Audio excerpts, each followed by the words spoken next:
Taste the Daily.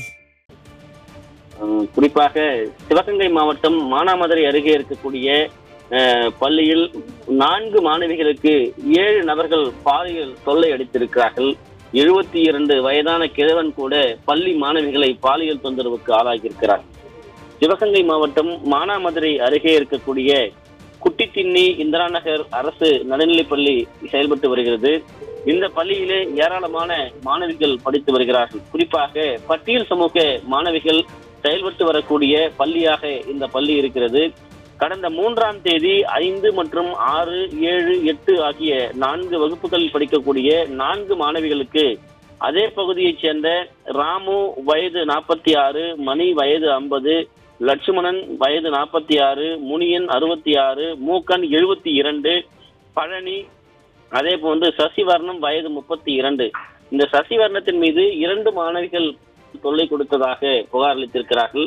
4 மாணவிகளுமே Manamadurai அனைத்து மகளிர் காவல் நிலையத்தில் 3ஆம் தேதி புகார் கொடுத்திருக்கிறார்கள்.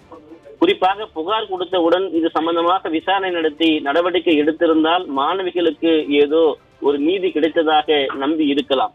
ஆனால் தற்போது ஆளுகிற திமுக அரசின் மீதும் காவல்துறை மீதும் நம்பிக்கை இழந்துவிட்டதாக அந்த பட்டியலின மக்களுடைய அந்த பெண்கள் பாதிக்கப்பட்ட பட்டியலின மாணவிகளுடைய பெற்றோரும் உறவினர்களும் கண்ணீர் சிந்திக் கொண்டிருக்கிறார்கள். இந்த மாணவிகள் வகுப்பிற்கு பள்ளிக்கு செல்லுகிற பொழுதும் அவர்கள் திரும்பி வருகிற பொழுதும் இந்த 7 நபர்களும் போதையிலும் அதே நேரத்தில் காலை மாலை 2 வேளைகளிலுமே தொடர்ந்து அந்த மாணவிகளை கிள்ளுவதும் முத்தம் கொடுப்பதும் பாலியல் சீண்டல்களில் ஈடுபடக்கூடிய அநாகரிகமான வேலைகளிலே ஈடுபட்டிருக்கிறார்கள். தமிழகம் முழுவதும் மாவட்ட வாரியாக காய்கறி நிலவரம், பூ நிலவரம் போல பாலியல் நிலவரம் எந்த நிலைக்கு சென்று கொண்டிருக்கிறது என்பது வேதனையுடைய உச்சத்தில் உரைய வைத்திருக்கிறது. குறிப்பாக பள்ளியிலே படிக்கக்கூடிய மாணவிகளுக்கு கூட பாதுகாப்பு இல்லை என்றால் யாரிடம் போய் நீதி கேட்பது என்று பெற்றோர்கள் வீதியில் இறங்கி போராடி கொண்டிருக்கிறார்கள். சிவகங்கை மாவட்டம் மானாமதுரை அந்த குட்டித்திண்ணி இந்திரா நகர் பகுதியிலே 4 மாணவிகளுக்கு பாலியல் வன்கொடுமை இழைக்கப்பட்ட இந்த ஆசாமிகள் கைது செய்யப்பட்டு அவர்கள் சட்டத்தின் முன் நிறுத்தப்பட வேண்டும். மானாமதுரை அனைத்து மகளிர் காவல்துறையினர் அதை உறுதி செய்ய வேண்டும். குறிப்பாக பட்டியல் சமூகத்திலிருந்து பெண்கள் படிக்க வருவதே மிகப்பெரிய ஒரு கேள்விக்குறியாக இருக்கக்கூடிய இந்த காலகட்டத்தில் அந்த சமூகத்திலிருந்து வரக்கூடிய சிறிய அந்த பிள்ளைகள் மாணவிகளுக்கு பாலியல் ரீதியான கொடுமைகளும் அநீதிகளும் அட்டூழியங்களும் அரங்கேற்றப்பட்டிருக்கிறது. குறிப்பாக கைது செய்யப்பட்டிருக்கக்கூடிய மூக்கன் 72, முனியன் 66, மணி 50, அதே போன்று ராமு 46, லட்சுமணன் 46, பழனி மற்றும் சதிவர்ணம் ஆகிய 38 இவர்கள் உள்ளிட்ட 7 பேர் இந்த சம்பவங்களிலே அரங்கேற்றம் செய்திருக்கிறார்கள்.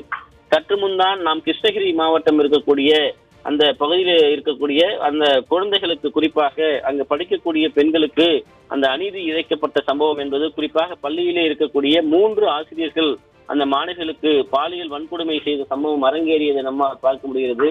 கிருஷ்ணகிரி மாவட்டம் போச்சம்பள்ளி அருகே இருக்கக்கூடிய அந்த பகுதியிலே அந்த ஆசிரியர்கள், அதாவது மகாதேவ கொல்லஅள்ளி என்கிற அரசு நடுநிலைப் பள்ளியிலே இந்த பாலியல் வன்கொடுமை அரங்கேற்றப்பட்டிருக்கிறது. கழிப்பறையில் வைத்து மாணவி சிதைக்கப்பட்டிருக்கிறார்.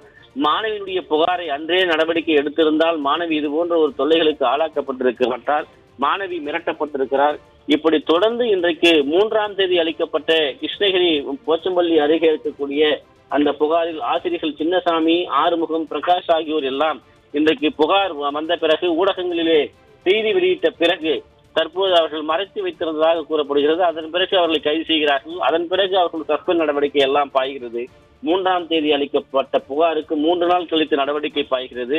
அதே போன்று இன்றைக்கு சிவகங்கை மாவட்டத்தில் மானாமதுரை இருக்கக்கூடிய இந்த குட்டித்தின் இந்திரா நகர் பகுதியிலே 3ஆம் தேதி அளிக்கப்பட்ட புகாருக்கு இன்று அவர்கள் ஊடகங்கள் செய்தி வெளியான பிறகு நடவடிக்கை எடுக்கிறார்கள். ஊடகங்கள் செய்தி வெளியான பிறகுதான் நடவடிக்கை என்றால் காவல்துறையும் அரசும் குறிப்பாக பள்ளிக்கல்வித்துறை எல்லாம் எதற்கு என்கிற மிகப்பெரிய ஒரு கேள்வி இருக்கிறது. தமிழகத்தில் நடக்கக்கூடிய உச்சக்கட்ட அட்டூழியமும் அலங்கோலமாக மாணவிகளுக்கு இழைக்கப்படக்கூடிய அநீதி இருக்கிறது. இந்த பட்டியல் சமூக மாணவிகள் 4 பேருக்கு இழைக்கப்பட்ட அநீதிக்கு பின்னால் இருக்கக்கூடிய மிகப்பெரிய துயரத்தை விசாரணை நடத்தி அந்த 7 பேருக்கும் உரிய தண்டனை பெற்றுத்தர வேண்டும் என்பதே அந்த பெற்றோர் மற்றும் உறவினருடைய கோரிக்கையாக இருக்கிறது.